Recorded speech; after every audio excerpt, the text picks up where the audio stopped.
Could Rex Ryan, yes, that Rex Ryan, be the next defensive coordinator for the Dallas Cowboys? All that and more in this episode of the Locked On Cowboys podcast. You are Locked On Cowboys, your daily Dallas Cowboys podcast. Part of the Locked On Podcast Network, your team every day. Locked on Cowboys. Locked on Cowboys. Welcome back to the Locked On Cowboys podcast, part of the Locked On Podcast Network, your team every day. We'd like to thank you for making us your first listen of the day. This episode is brought to you by Prize Picks, the easiest and most exciting way to play daily fantasy sports. Go to prizepicks.com/LockedOnNFL and use promo code LockedOnNFL for a first deposit match up to $100. I am your host, Markquese Mosier. You can follow me on Twitter at Marcus_Mosier. Joining me today, as always, is Landon McCool. You can follow him on Twitter at McCoolBCB. And Landon, we've got a new defensive coordinator candidate to talk about. It is Rex Ryan, who currently is a employee of ESPN, who works on the Get Up show that's on every single morning. I've got to say, this one came out of left field. Like I'm shocked that he was a candidate or is a candidate. Yeah, I mean, we talk about all kinds of candidates, right? The ones that are at the head of the class, like Zimmer and some of these other folks, and then there's some folks that are at the foot of the class, and that's I had to get it in, right? You knew that was coming, right? This one was shocking, man. This one was surprising. I mean, this one to me is disheartening, frankly, to see, because it's like really? The fact to me it is, because it's like, what are we even doing here? Are you just throwing darts on the wall? Like this is asinine. Like you're going to go the complete opposite direction in a year in which you're supposed to be going again. I need this team to line up its priorities. I don't know how many different, factions there are inside of that building that are like on 3 different timelines, but get it together, guys, and get behind one timeline of what we're trying to do. Don't give me this mix match plan of, we're all in on Mike McCarthy this year, we're all going to get the gang back together, while also going through the process of revamping the defense and learning a Rex Ryan defense from a Dan Quinn defense. It's just, I almost felt like I could get away with it with a little bit with Wink Martindale by laughing at it, but now that they've included Rex Ryan, it's like I really don't think that they have a strong singular vision for what this team is doing next year, and it's frustrating, to say the least. Interesting. I didn't know that you were going to take this hard of a stance. This is awesome. Yeah, here we go. This year, I have mixed feelings. I'm not quite as strong as you on the Rex Ryan, because one thing I do know about Rex Ryan, wherever he's gone, the run defense has been really good, whether it was in Buffalo, whether it was with the Jets, or whether it was with the Ravens. And maybe that's what the Cowboys were looking at. It's like, hey, who is the best coordinator out there that can help us stop the run? Honestly, I think it's Rex. I think he can come in right away and improve their run defense. The issue with Rex is that he's just been out of the game for so long. The last time he coached was with the Bills in 2016. He's gotten some job interviews. I saw a report from Ian Rappaport today that he was really close to accepting the Broncos job last year. So it's not like he hasn't been looking. But man, 2016 to 2024, that is a long time. The NFL has changed a lot since then. So I do wonder, how does his style of defense match up with the current NFL? And what is even his current, what is his style of defense now? Has he changed? Has he adapted at all? I don't know. And maybe that's all the things that you try to find out in an interview, and that's why you bring him in. Yeah. I mean, again, I want to reiterate, I'm not so much anti Rex Ryan as a defensive coordinator. I think in a vacuum, right?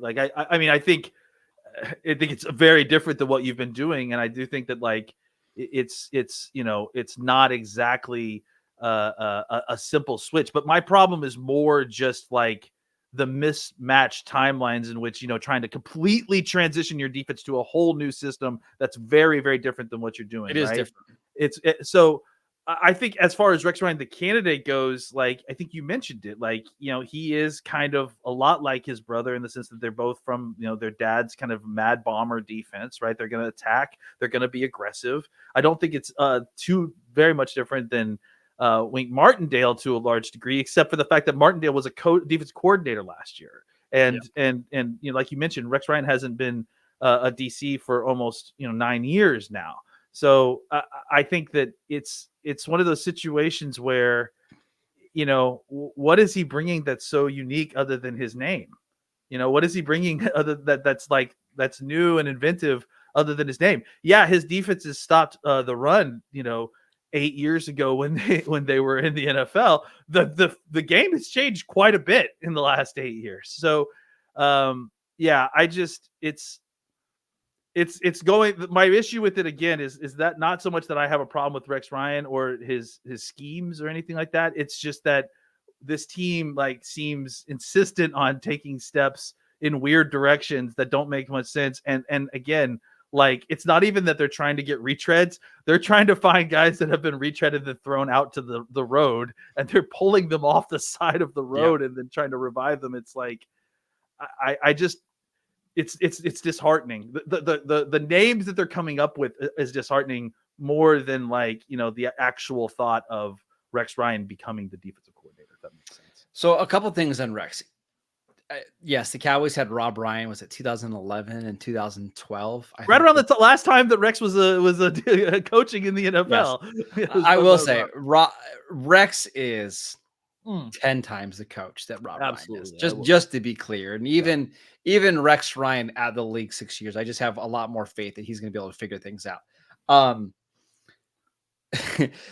do wonder what it would look like if Rex Ryan just got to run one side of the ball, because he's been a head coach for a long time. It's been what was it, early 2000s, the last time where he was just a defensive coordinator, and his defenses were again really, really good. When he was just a defensive coordinator, he took the Jets when he was a head coach to the AFC Championship game twice. I could see a scenario where, given some time as a defensive coordinator only, he could have a really good unit. But again, I don't know how he matches up with the current state of the NFL, and the Cowboys don't have 3 years to install his system. I was just going to say. And again, this is probably why the interview is so important. If I'm Jerry Jones, Stephen Jones, Mike McCarthy, I would like to know, how quickly do you think you could turn this defense into something that could stop the Shanahans? Is it a 2-year process? Is it a 3-year process? Or do you already have the players on this roster to be a top 10 unit right away? What are your thoughts?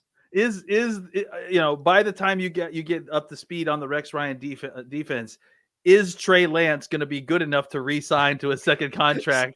Honestly. That's the problem, right? Is that it's oh, okay, cool. We finally got this Rex Ryan offense, a defense all set up. Now, unfortunately, we have to completely rebuild the offense because of all the expiring contracts that have happened between now and then. So, yeah, I mean, that's the issue, right? Is that you're going to tell me that Rex Ryan is going to be able to tell you how quickly he's able to get a defense up to speed when he hasn't even been in the league for the last 7 years? Well, all right, let me throw at this point. What about I know there's a faction of people out there that believe that the Cowboys need to be tougher on the defensive side of the ball. Do you give any credence to that? Rex Ryan's the toughest candidate we can get out there, and he's going to make them more physically imposing? Not really. I mean, I think that Rex Ryan can bring that to a defense for sure. I don't know that he does that any more than Mike Zimmer. I don't. Zimmer's a hard A. The words that we didn't want to say on the podcast before. So I don't think that that's any more different than Martindale or Zimmer or any of these guys. Sure. Really, I think there's a level of enough toughness brought by all of them. All right, so let's see how this plays out, because I want to see who else the Cowboys interview. I saw a tweet from David Moore where they have at least one more interview lined up. They would like you to make a decision soon.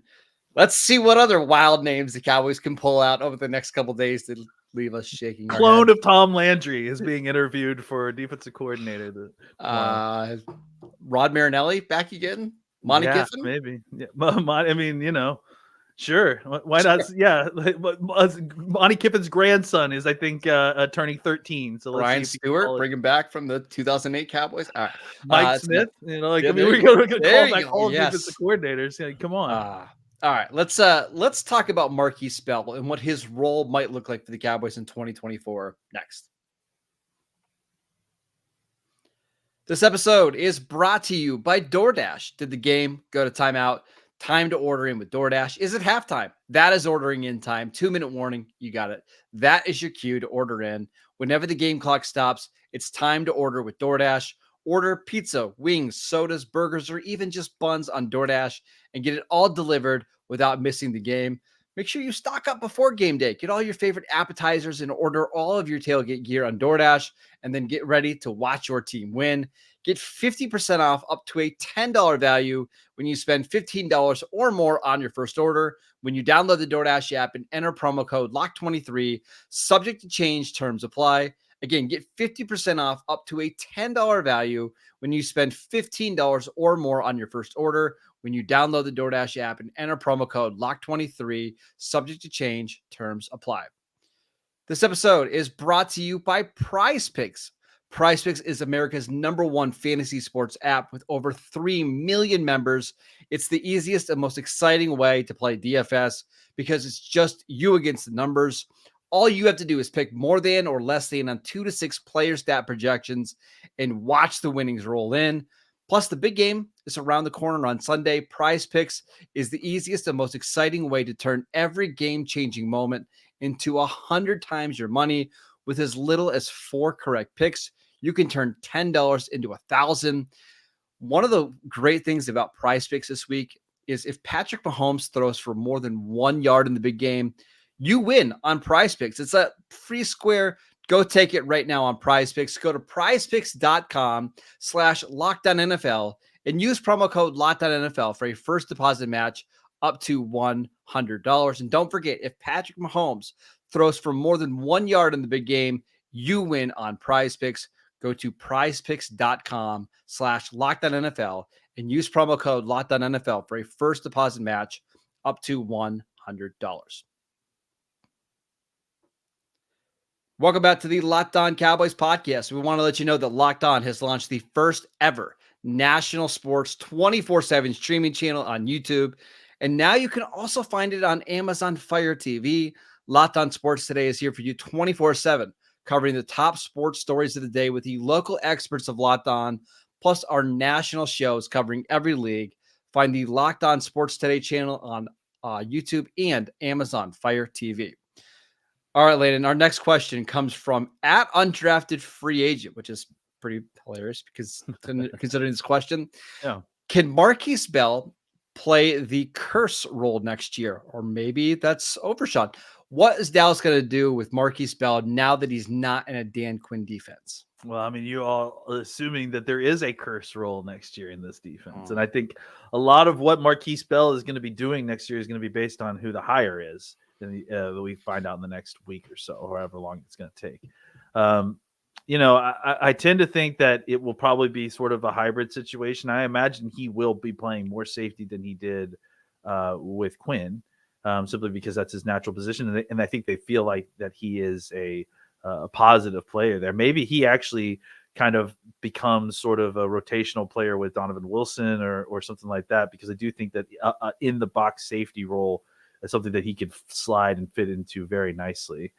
Yeah, I mean, I think a lot of it is going to be. I think if of all the people that are kind of waiting with bated breath to see exactly who gets hired as the new defensive coordinator on that defense, I have to think that Markquese Bell is one of the top ones, right? Just simply because his role is so specific to Dan Quinn and the defense that he runs. If the next defensive coordinator doesn't run as much nickel or dime, what is the shape of Markquese Bell's role going to look like on this team?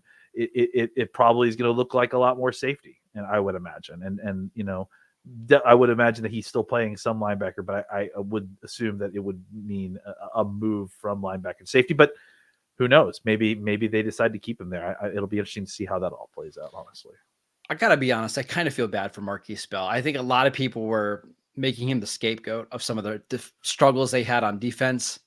yeah. I mean, he's somebody who was playing safety to start training camp, moved to linebacker, and for the most part on the year played well. There was a couple of games where he struggled, but if you just watch the NFL on Sunday, there's a lot of linebackers that struggle against certain teams. I don't really care where he plays, whether it's safety or linebacker. I still kind of want him on the field. I'm going to maintain he was their best linebacker this year outside of Leighton Vander Esch before he got hurt. He was better than Damone Clark. I hope whoever is the next defensive coordinator, whether it's Rex Ryan or Mike Zimmer or Ron Rivera or Monty Kiffin, I hope that they find a way to use Markquese Bell because I do think he can be an impactful player. Yeah, absolutely. I agree. And I think he played very well. And I think he's getting,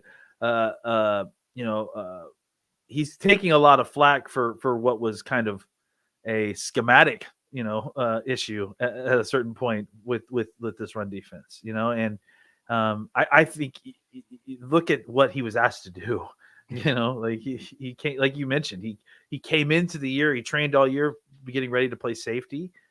They asked him just kind of offhanded after an injury if he could come in and play some linebacker for him. And all he did was play well enough that they didn't feel like they needed to go out and get another linebacker. So, I think if people that are upset with Markquese Bell or think that Markquese Bell can't play are severely misguided because what he did was incredibly impressive. And if anything, I think it showed that you need him, a guy like that to be on your team because he's cheap. He plays well. He may have a limited skill set, but what he does is incredible. He's great in coverage on backs and tight ends. He plays the run really well when he gets a chance to run and hit, which I think again really lends to him playing in that kind of down box safety role.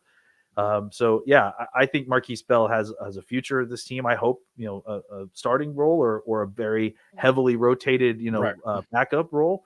And I think that, it's just a matter of finding him the right spots and putting him in a good position to play. And I think you're going to get a good football player. I actually feel better about him than I do Damone Clark. I know what Markquese Bell does, and I know what his weaknesses are. They just need to pair him with the right linebacker. Like maybe if Leighton Vander Esch was healthy, I think Vander Esch and Bell together is actually a pretty good combo. Clark and Bell don't work together because they both want to do the same thing. They want to be athletic and run fast, but neither diagnoses stuff very well. Neither is the kind of guy to take on a guard in the run game. You've got to find a better pairing and send one of those guys to the bench. I just trust Markquese Bell more at this point. Yeah, and I think that, again, like with Bell, you could play him at linebacker on third downs. You could play him at safety on first and second downs. I mean, I think there's ways to kind of get him on the field a lot easier than Clark, who is, is a linebacker by only. Yeah. I think with Bell you have opportunities to kind of put him where you need him a little bit. If you've got a hole at the strong safety, if you want a third safety on the field, I think he's a kind of guy that you could plug in there and get some positive results. Hey, one quick defensive coordinator thing I wanted to ask you about. We've mentioned all these names. We haven't mentioned On Dirty, who did interview for this job. He also interviewed for the Seattle job. Do you think he's a actual candidate, like somebody that they're really considering, or do you think they just fulfilling? Was it the courtesy of giving him an interview? Yeah, I hope so. I mean, I hope that he is getting a real interview because I do think he deserves a shot. And this is a guy who's been very well entrenched in football for a long time, even before he was in Atlanta with Dan Quinn. Obviously, he was kind of an overseas scout for the Cowboys, and that's how he kind of found Effie Obada. And I think that, he's been through a couple of these defenses. He's seen a little bit of the X's and O's. He did some coaching in England as well. I don't know if he's quite ready to be a defensive coordinator yet or not. I mean, I just because it's hard for us from the outside to kind of get a read on the schematic knowledge of position coaches, right? Mm-hmm. But I do think that he's obviously gotten a lot of success out of the defensive lines that he's been a part of. And I think he's developed guys. It's easy to probably coach Micah Parsons, or at least not easy, easy to get good positive results out of him. But for him to kind of take Dorrance Armstrong's game up a level, for him to kind of take some of these guys and get better results than we kind of expected from them, I think that shows you that he's a good coach. And so the question then becomes is he like a former player type, kind of coach who understands that position very well, sort of like Al Harris, or is he a guy that, has a larger understanding of Can the run the defense, whole thing, right? run the whole thing? Is he interested in that?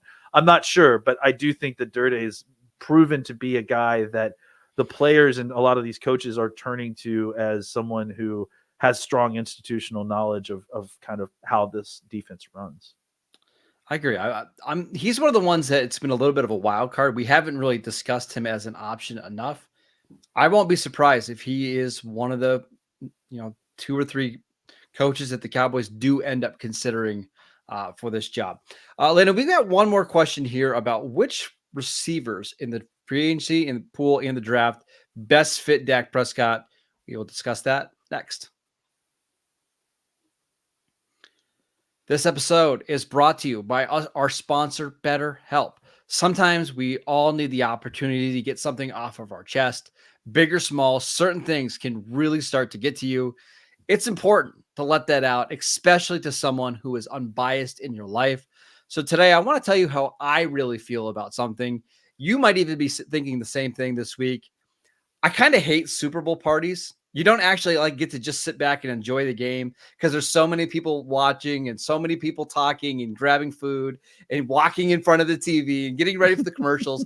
I like to just watch the game. So I might have to isolate myself in one of the different rooms of my house because Super Bowl parties can be stressful. There, I feel a little bit better now that I got that off my chest.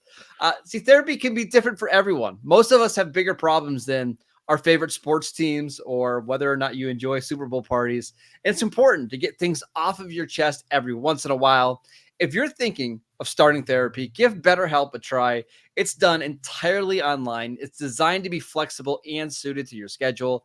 Just visit BetterHelp.com/lockedon to get 10% off your first month. That is BetterHelp, HELP.com/lockedon. Welcome back to the Locked On Cowboys podcast. We are answering your Twitter questions today.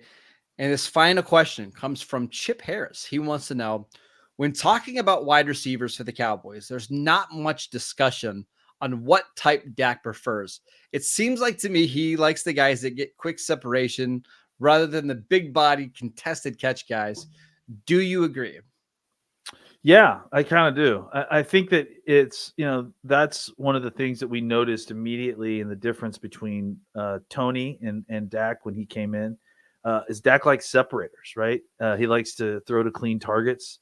Contested catch guys. Like it seems like it just requires a little bit more trust from Dak to kind of throw to those guys. I think Tony used to kind of get a couple of those guys. And then, I remember Laurent Robinson wasn't necessarily the greatest separator, but he had no problem throwing the ball to him. I think that Dak just prefers these guys who are easy separators, who can find a way to kind of create space with their route running. Those are the ones to me that kind of fit the bill a little bit of what, there's a kid from Louisville, Thrash is his name. Thrash, yeah. That's a guy that I kind of been keeping an eyeball on, right? Because he's a guy that can find a way to get open with his route running. He does not necessarily kind of a elite athlete by any stretch of the imagination, but he has the innate ability of creating separation in route and not needing to kind of pull away. And I think guys like that really, really have value for Dak, especially when you already have someone like CeeDee Lamb in the fold. What you need are guys who can win on one-on-one coverage that is being provided for by the fact that there's so much attention being paid by CD. Those are the kind of guys that are reliable that Dak will prefer, as opposed to, maybe just an elite athlete who can get down the field and get above the rim and kind of win a lot of those 50-50 balls. I just think it's a lot more of a comfortable throw for Dak on a more consistent basis. Yeah, and the only other thing that I would add is just after watching Dak, are we in year 8 now? Year 9 of Dak? Dak came into the league when Rex Ryan was last year coaching the Bills, 2016. It's been that long. Just to show you how long it's been since Rex has been coaching. It's been a while. Yeah. What I've noticed is Dak really prefers the guys that are fast and quick, but can get open within the first 5 to 6 yards at the line of scrimmage, rather than the guys that get open down the field. Like, I'll give you a good example. I don't think like Jalen Hyatt, who the Giants drafted in the 3rd round, who we talked about. Yeah. I don't think that type of receiver fits Dak. I mean, that type fits the Josh Allen and the Mahomes that are really good at throwing the ball 40 to 50 yards down the field. I think Dak would rather have the guy that's extremely quick that can make plays after the catch with his speed rather than down the field. So that's what I'm looking for in this draft, Landon, as I still think this Cowboys offense could use some more speed. And there's some guys like in round 2 or 3, whether it's Xavier Worthy from Texas, who was incredibly quick and dynamic, or Malachi Corley, who was really physical after the catch. I'm looking at more of those types that will fit Dak as a number 2, number 3 receiver. Yeah. I mean, I think that's the kind of, we know what we've got in CD, right? And I think that, some speed has helped Dak, I think, but you see the kind of routes that he likes to throw to those speed guys, right? To Cooks, and it's a lot of overs and crossing routes and stuff like that. It's not as much the 9 route stuff. It's like the 15 to 20 yard throws. Yep. And then you get him to the ball on the run and then see where he can go. Yeah, I think that, look, wide receiver is a position that I'm definitely kind of keeping an eyeball in the draft, right? I don't know if they'll necessarily go out and get a free agent guy, because I just think the money has already been spent there, right? You've got Cooks, you've got Tolbert.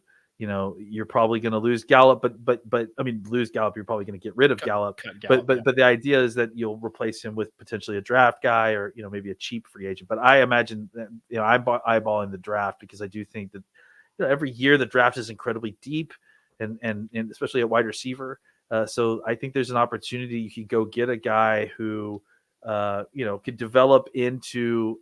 I would like the Cowboys to find an X. More of a guy that can play on the outside a little bit, because I feel like it's lacking in that, and that's the problem. Part of the issue with Gallup not playing, very well, right, is because without Gallup, without Tolbert kind of taking a full step into being a starting wide receiver, you don't really have that guy that can run the X and kind of help open things up on the other side of the field, unless it's CeeDee Lamb playing that position. So it would be great to have at least a big body who could get open on that side, just to kind of, make defenses have to play the entirety of the field.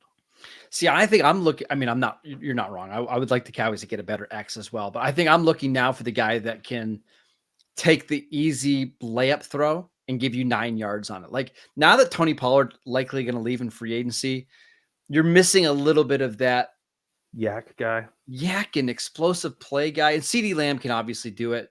Yeah. But I would like the Cowboys version of Tank Dell. Like, hey, here's a little pop pass that you're going to take 3 yards behind the line of scrimmage, and you're going to give us 7. And now it's 2nd and 3. Okay, we're going to run a screen, and you're going to get us 11 yards. We're moving on to the next play.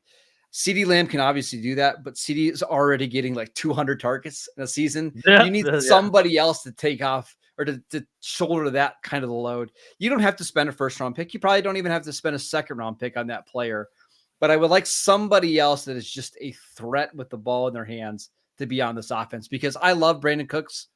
That's not really his game anymore. Yeah, that's not what he's doing necessarily. He has good speed, but that's not exactly. I mean, I think he has some of that to him, and we haven't really availed ourselves of that very much. But that's not, specifically. Well, he's going to be in his 30s next year. Yeah. Like, you can't. I don't think you can give him that much work going into what's this year 9, year 10 for Brandon Cooks. So, all right, that is it for today's show. We want to thank you for making Locked On Cowboys your first listen every single day. Go check out the channel on YouTube. We post videos and shorts all the time over there. Go download the podcast wherever you get your podcasts. We are free and available on all platforms. Go follow Landon on Twitter at McCoolBCB. I'm at Marcus_Mosier. We will see you right back here tomorrow.